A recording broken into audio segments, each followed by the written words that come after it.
early. Thank God. I cannot remember the last time I got off work in less than 8 hours. And I'm happy. Because now I can go home, I can chill a little bit, watch a little TV, knock out some videos. Because by the time, God damn. Oh, I want to show y'all something. I'm in San Leandro. I'm at In and Out Burgers. I just want to show you how long the line is. This shit is fucking bananas. I'm at In and Out Burger, right? In San Leandro. Look how long this damn line is. Oh, man.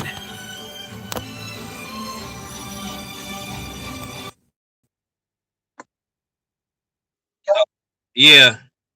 All right. Sorry about that. Had a quick phone call, but yeah, I'm finna talk some boxing right quick. I'm gonna just keep it a bug, man, because what I'm seeing that's going on with this Terence Crawford thing is really disappointing, and it's just really disappointing, and it's looking more like Errol Spence is turning into the bad guy or whatever you want to call it versus Bud being the so-called heel, which Bud was never the heel, because at the end of the day, it just seemed like it just seemed like more and more who is holding up the fight. And I just want to keep it 100. I told y'all once again, I don't have no boss and I don't follow no script. And I told y'all I wasn't finna say what people wanted me to say. Okay? The truth is the truth, fact is fact, and I'm just keeping it a buck. I'm not here to make no friends, and I'm not here to say stuff that make you feel good. If you have a problem with what I say, then, bounce. I'm gonna keep telling you this. I don't need your views. I don't need your subscription. If you can't handle the truth, then go listen to them other channels. But I told y'all that Errol Spence would go fight Terence Crawford next. When he was talking all this stuff about, oh, I want to go directly into Bud or Ugas.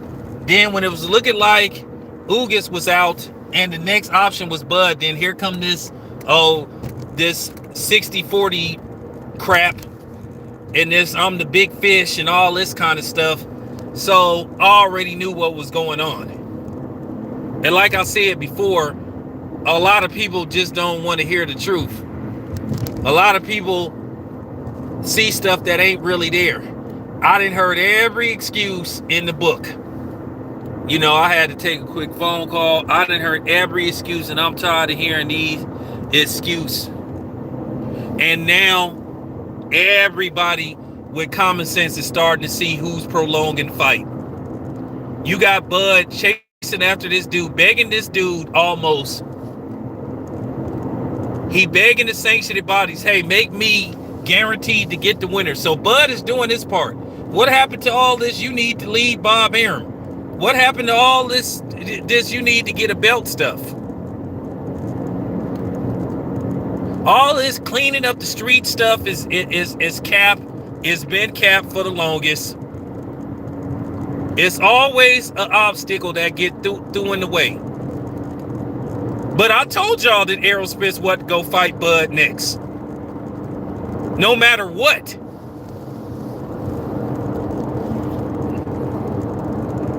Like, nobody wants to talk about some of the moves Errol Spence made. I mean, the dude took off when after Bud stopped Sean Porter. He had everybody believing that he was finna get in the ring and tell Bud, hey, let's make the fight. Instead of telling Bud that he wasn't impressed, he tweets he wasn't impressed.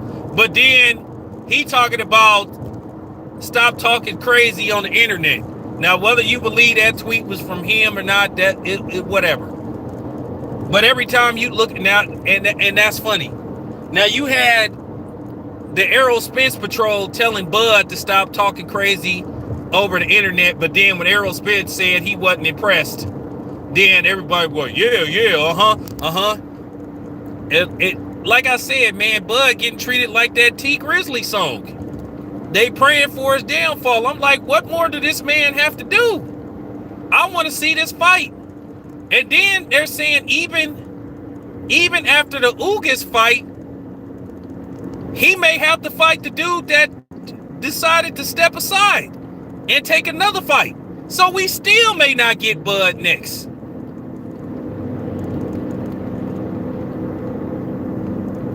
Like, people moving strange, and I'm sorry, man. I'm sorry. I'm not finna sit up here and like, I'm not finna sit up here and not tell the truth or keep it a buck. Because like I said, I'm not on anybody's payroll. You hearing a lot of stuff about the PBC, how they been moving. Like I said before, they've been freezing this dude out. So what's the excuse now? Bud is not with Top Rank anymore. What's the excuse now? Y'all managers was having all these demands of Terence Crawford, and now he's met him. So now y'all got another excuse. Like I said, stop being managers and call for this fight. I find it mighty strange. Now that Bud is available and he's a promotional free agent, all of a sudden the Ugas fight get made.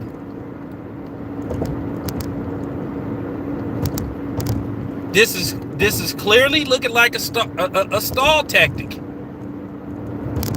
And like I keep saying, unless Bud signed a long-term deal with the PBC, he not gonna get that fight. And he still may not. And the funny thing is, he still may not get the fight, even if he signed like a 2 or 3 fight deal with the PBC. Because I'm telling you, they do not want Bud to come in there and take all them belts and then run off and go somewhere else.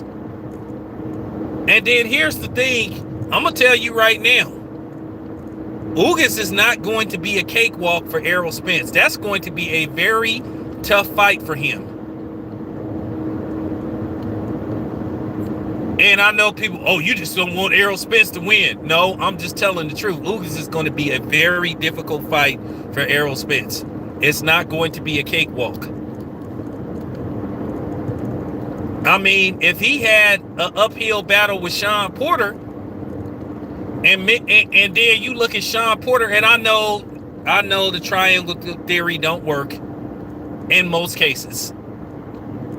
But if you look at Sean, who most people believe, including myself, I thought Ugas did enough to win that fight.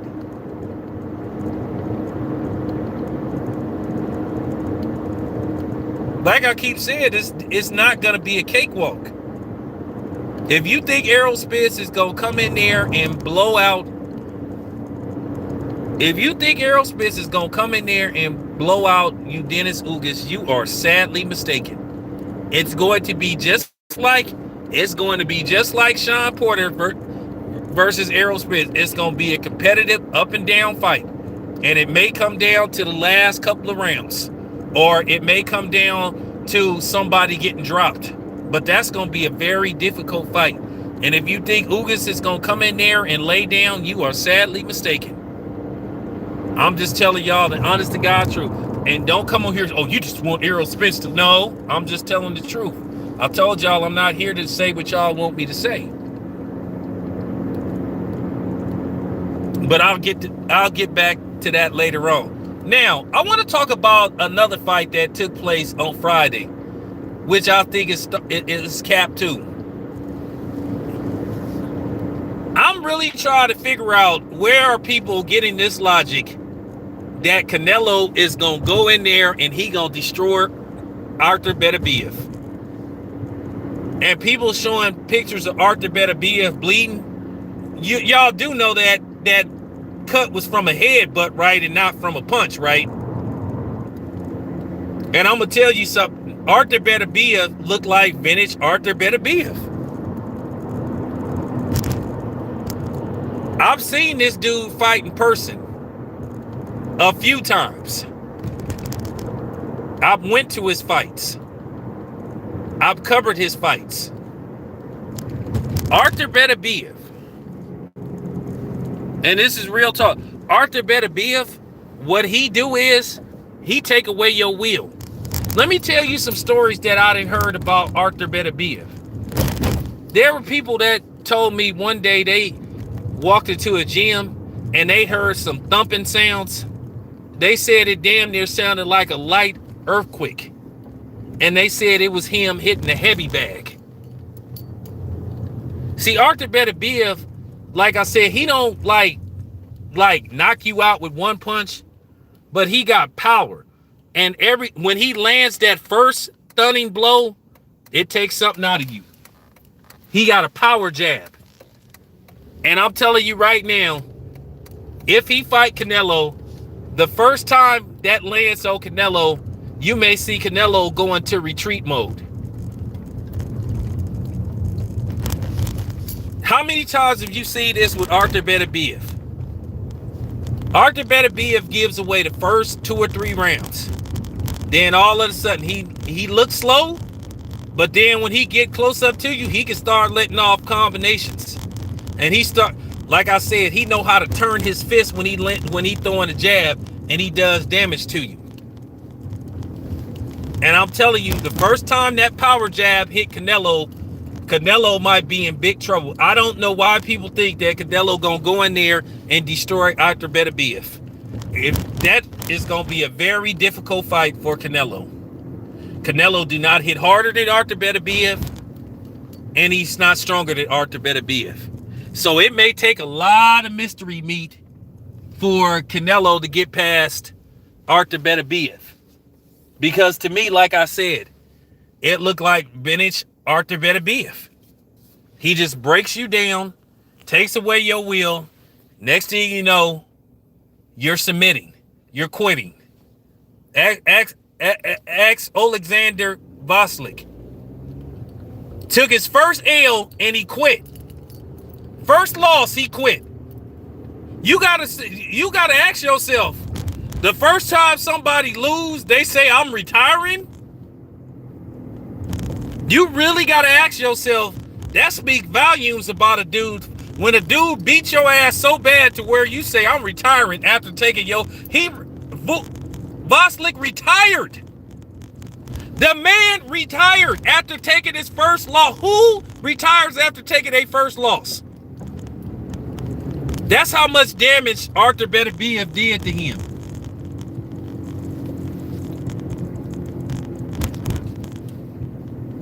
I'm just keeping it a buck.